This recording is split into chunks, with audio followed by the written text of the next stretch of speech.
Music by DJ मुन्ना राज।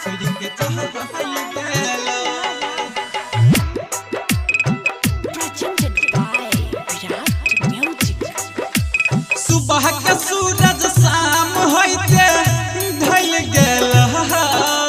सुबह के सूरज शाम होइते ढल गेल है। जान हमर हमरा छोड़ के चहल गेल। जान हमर हमरा छोड़ के चहल गेल। सुबह के सूरज शाम होइते ढल गेल है। जहान हमर हमरा छोड़ के चहल गेल। जहान हमर हमरा छोड़ के चहल गेल।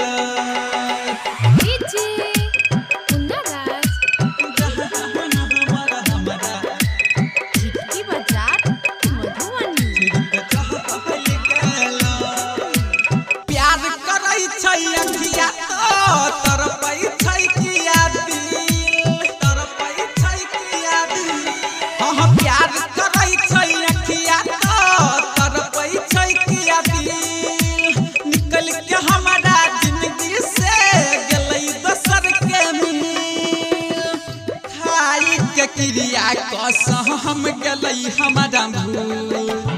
छेलै कोन मुसीबत जे बदल गेलै। जहान हमर हमरा छोड़ के चहल गेलै। जहान हमर हमरा छोड़ के चहल गेलै। जहान हमर हमरा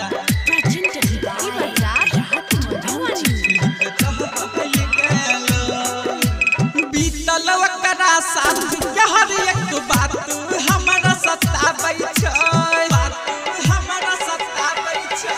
बीतल ओकरा साथ हर एक बात हमरा सताबै छै। दर्पण जब देखै छी त नजर हमरा आबै छै।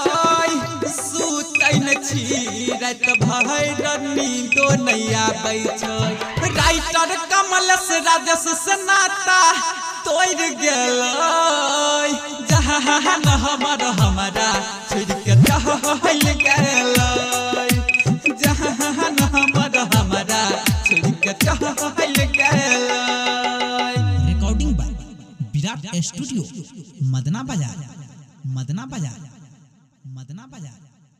मदना बाजार।